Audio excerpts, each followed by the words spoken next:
It's the Memphis Sports Network, WMC Memphis, WMFS HD2 Bartlett Memphis, WMFS FM and HD1 Bartlett, WMFS Memphis, ESPN 790 AM and 92.9 FM ESPN. The views and opinions of the hosts or guests of the following program do not necessarily reflect those of the management or staff of Intercom Memphis.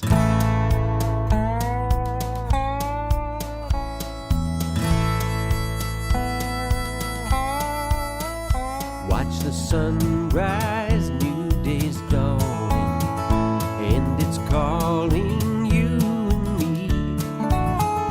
Where the mighty Mississippi flows by Memphis, Tennessee. We've got woodlands, fields, and water. Hey, there is no better way. You can find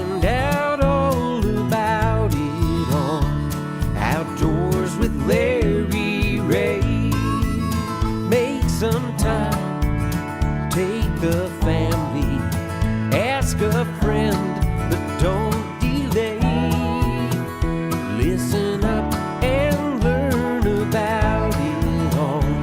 Outdoors with Larry Ray. Listen up and learn about it all.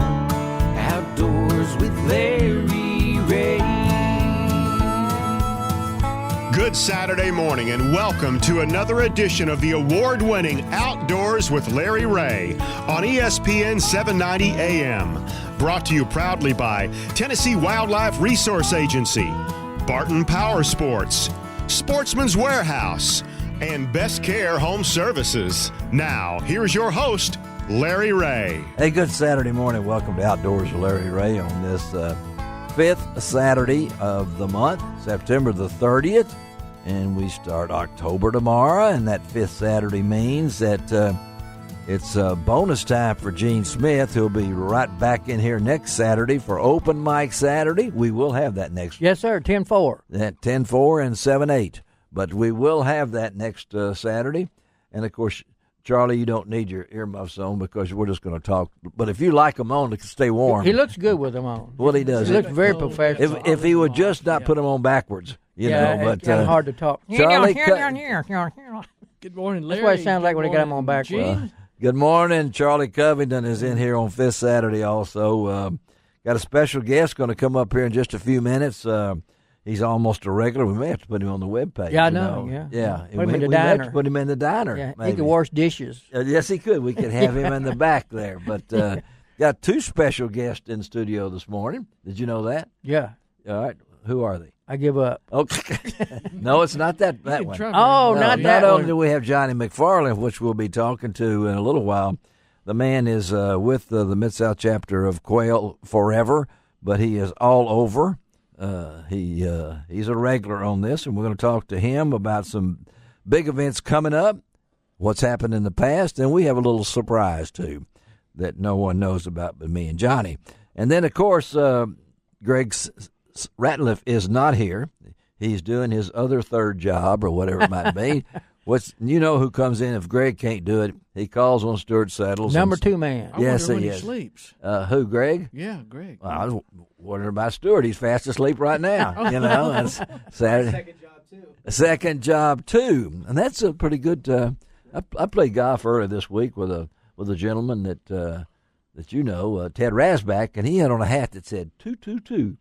And I just said, a tutu. And he didn't even know what it meant. It was a train, wasn't it? Did you educate him? Was the train whistle? Toot, toot, toot. No, that was a different tune. Different tune. We're going to talk a lot this morning. Got some special guests coming in. I appreciate Dave Gabbert sitting in for me last week as I actually took the first real vacation I can remember missing this show. Boy, it was tempting to call in, but I had a great time on the beach with my kids and a wonderful time with my aunt and uncle in Baton Rouge. Actually got to go see Mike the Tiger.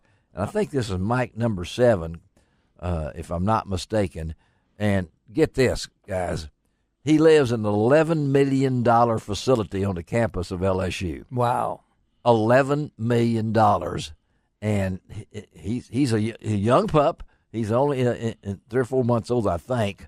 but he just playing around, and all of a sudden he came up to the window there, and we got some great pictures of he was wanting to play. But can you believe that that this mascot for a school would live in a facility that's worth $11 million? Isn't that something? Is our country really weird? I mean, sometimes he has a silver spoon in his mouth. He'll eat the silver spoon, probably more than likely. But he's I'm just blown away by that. Great vacation on the beach. Great folks down at Orange Beach, and loved it. And I know, Gene, you've been kind of busy too. You went up to Friendship. Yeah, got Dave some pictures we're going to post on the website. Gene took, and you and Dave Gabbert, and we talked a little bit. You were in the background as we interviewed you, but from your perspective, what kind of a experience was it for you? It was really neat. I was hoping that in the primitive camp, because that's what I do mostly, the primitive camping. It wasn't about 30 or 40 camps, and of course there's a lot of young people doing it, and which I'm glad. And had some couples there that Dave was asking about all their furniture. He said, "Well, I got this from so and so and so and so." When people drop out, you start getting stuff from them. Oh yeah, but it was the range, the modern range, was pretty neat. It was really long. Yeah, and the long rifle shooting, I don't see how they could hit it with a muzzleloader because it's like 500 meters. Some of them targets. Really, and they're only like 12 inches tall. Quigley down under. Yeah, boy. Yeah, Tom Selleck could do it. Yeah, he wasn't up there, was he? No, he wasn't. No. Okay, this is in Friendship, Indiana, which I understand the town is not very large. No, it's not very big. I think the lady said it was 50-something people living in that little town. It's all real tight. All the houses are real close together. There was like a couple of thousand people there that come in for this. Oh, yeah, it was more than that on the range. It was the population of the town. Oh, well, I hope so. Yeah. 57 and everything. So, of course, Dave learned a few things about the rules and regulations and what they had to shoot because he shoots that Scholastic clay with his muzzleloader. Yeah. And, but this is different. It's totally different. This one young man, his equipment was like 40 yards away, and he was shooting at another position. I'm thinking, why didn't he carry his stuff down there? He kept walking by with that double-barrel muzzleloader. And that thing is heavy. Yeah, and he shoot and had to go all the way back, load his gun, and come all the way back. That's his routine, Gene. Yeah. Once you got a routine. Oh, yeah. We watched these two ladies. They were shooting against each other, and they were serious. I mean, it wasn't a duel, was it? They weren't back to back, were they? No, they side by side. Side by side. Okay. Well, one would shoot, and the other one would shoot. It was. And really that was in Friendship, Indiana, and Gene travels along as Dave's bodyguard. To. Oh yeah, we had a diesel truck parked closer than this window outside our hotel. It cranked up every morning at 4:00. At 4:00. Yeah. That was your rooster, huh? I guess, yeah. And what did you do? I just tried to go back to sleep, but might as well get up. Dreaming of diesels. And then we want to wish Dave and his wife, Fran, they just had their 40th wedding anniversary earlier than this week, I found out. Super, yeah. Yeah, and they went to play golf. I mean, that's what she's a sweetheart. How many wives want to go that on their 40th Oh, yeah. That's what I asked Dave. I said, she really like to play? Oh, yeah, she likes to play more than I do. I said, wow, that's great. Mm. And, of course, Charlie's here with you want to give us a tease here on what's the title of your poem you've got, Charlie? You got it neatly in your folder there? Yeah, this one's more of the agrarian flavor this morning. Now, you just lost, a couple of weeks ago, Andy Tweed was in here and used a word I'd never, Tocopoulos or something. Yeah, something like that, yeah. So now, would you say that again one more time? Well, it has to do with farming and planting. Well, I knew that, but, some of the truck drivers going down I-55 What was said, that word? Yeah, what did he just say? Aquarium? Because of Rick. The guy's got an aquarium there. Yeah, the poem I'm going to share later on is called The Farmer and Mr. Miller. The Farmer and Mr. Miller. This is Miller. A work animal that's been personified, so to speak.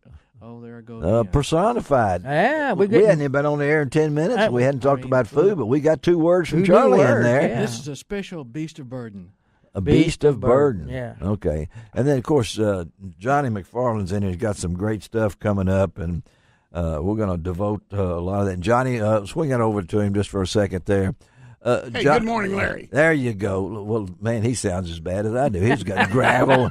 Man, must have been to court today or something yesterday. But no, the WIHEC was a great success. Larry, it was a fantastic success. Thanks a lot to your promotion. Yeah, we tried. We had 20 kids. Gene came out, of course, and they did archery, they did rifle, they did wildlife identification. They had a big lunch. Oh. We had a tremendous amount of fun. And it's always that, but you got something else coming up November we're going to talk about when we get through with this little around the outdoor horn, as we call it. But so you are in the horn, but save that. We're going to come back to you in just a minute and talk about that. We got a lot of things going on right now. We're in the archery season. It's already kicked up, folks. It's been hot. Yeah. But we got the cool spell coming in this weekend now. We're getting back to fall temperature. And then, of course, the small game seasons are going on. I'm looking forward to getting my muzzleloader back from Dave. There you go. I've set up my ground blind at the McCrory Farm. Really, I have to walk about 50 feet to get into it.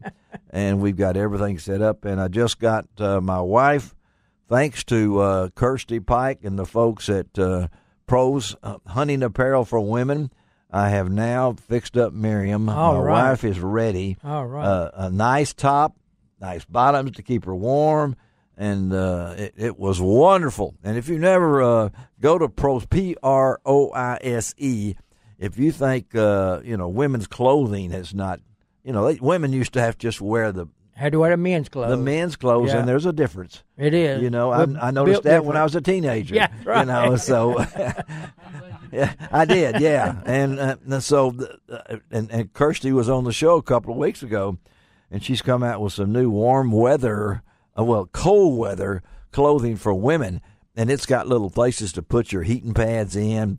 It's amazing. I don't know how many pockets this thing, but I thought maybe she might find my building. No, that was in another pocket. Oh, yeah, that's right. I've lost my key for the second time in 16 years here, and I had to have help getting in this morning. The dog was coming The dog out. people as in. Yeah, and they said, we don't work here. And I said, well, I don't work here very often either. I just having fun. But, Gene, I know, and you can go to tnwildlife.org. A lot of folks are in the countdown now to get that hunter education before the season. Right. This is probably, I guess, in your career as a hunter education, you had blitzes, so to speak. Right. You'd have them in August and September, things like that, or you may have them before the turkey season, or whatever it might be. Yeah, you just start in August. August is big, isn't it? Right. Yeah, I've already had 2 classes. You've already had 2 classes? Yeah, I had one at First Assembly and one at Baptist Boys Ranch. Really? Yeah. So you had the Assembly of God and the Baptist. You've Correct. Had, Yeah. Do we want to give who did better? No. They all did well. They all did well. They had a good teacher. I wonder who that might be. He's only taught for how many years now? Since 1983 or something? 83, yeah. I couldn't believe I remember that. That's good. I can't remember yesterday, but I remembered when you started. And we'll talk a little bit about Gene and his work with Johnny over there on the next segment, because Gene is he's there, right, Johnny? Yes, sir. Yes, sir. You don't need a mic, Johnny. You just talk. you got it made over there. He got a good voice. Well, we'll talk about that. Okay, No. My voice is gone. If people are wondering, I had a sneezing attack this morning, so I brought my my favorite here. This is strawberry watermelon, sparkling ice. I recommend it. If I could get them free, I would, but they're almost free. They're $1. Can you drive with that? And drink at the same time? No, but I can put it in my bag and my golf bag or anything else. Everybody, the hunting guides are out. All the little small guides are out too. It has a beautiful Shetland pony on here, and then with antlers. Yeah, with antlers. Can you believe that? That elk, is that not beautiful? Beautiful. This is It's a Tennessee elk too. Well, I hope it is. I don't know what that is behind it. I Yeah. think it's Dave Gabbert sneaking up on it, But and I gave Gene a copy of the story. You got a couple of my magazine story. The new October issue of the Mid-South Hunting and Fishing News is out, and I'm hoping that you enjoyed it as much as I enjoyed writing about wildlife officers in Tennessee. I mean, the jobs that they do, and everybody thinks about them as giving tickets, and their job is to sneak up on you on your dove field, Right. and things along that line. But these guys they're just like wildlife officers. They all carry a firearm. Don't ever call it a weapon. Yeah. It's a firearm. Right. I've gotten really More technical here lately. well. Yeah. So, what do you say about when somebody says he harvested a deer? Right. Yeah, we don't use the other word. We say harvest because it is like a farmer's crop. We It's not only right. we only take the excess when they set the It's bag not right. limits and whatever. Yeah, it is like a farmer's crop. Yeah, like a crop. So you agree with harvest? Yes, I do. Okay. The other word, I use the other word. Yeah. Okay. yeah, Dead is dead. dead. It is dead. It's dead. Yeah, but- and make sure it's dead. Don't shoot at something you're not sure you're not going to take it with one shot. Hopefully, Yeah. don't make it the animal suffer. Yeah. Andy was talking about that on the show. Andy Tweed. Yeah, and he's very smart. He was on one of the TV shows on, I think, Channel 17, Yeah. and I didn't realize he was that smart, but he is very intelligent. Well, he tells you on the front end how smart he Yes, is, he and that does. lets you know that he is smart. Yes, he is. You know, if you know somebody's smart and they tell you that, That's- what are you going to say? But no, he talked about his first assignment with Jeff Peach, Right. and he had Jeff along, and this guy had shot a trapper down there trying to get the raccoon out of his trap, and this guy thought that was a deer, and he shot the guy. Yeah. He just, there's a little bit of difference between a guy trying to get a raccoon out of the trap Yeah. and just coming up and shooting. Yeah. I know the guy who shot. Well, so does Jeff. They're real good. You know his son. Yes. His son used to call here all the time Yes. on speed dial. I know it. But now they're friends. yeah. Oh, Jeff yeah. and the guy that got shot, not the guy that shot the Right, yeah. guy, but the guy that got shot Right. are now friends, and it was a pretty interesting thing. That's why we all say identify your target before you take any action. And wear your glasses. Yeah. Well, I have to wear my glasses. If I didn't wear my glasses, I'd be shooting everything from 10 feet out, 10 feet in, so to speak. Why don't we take a break here? And Stuart has done the thumbs up. I think that means he's leaving. You can go to the restroom anytime you want to, Stuart. You don't have to raise your hand or anything like that. Let's take a break. We're going to come back with a special edition of Outdoors with Larry Ray that I'm looking forward to. We'll be right back on ESPN 790. You can find out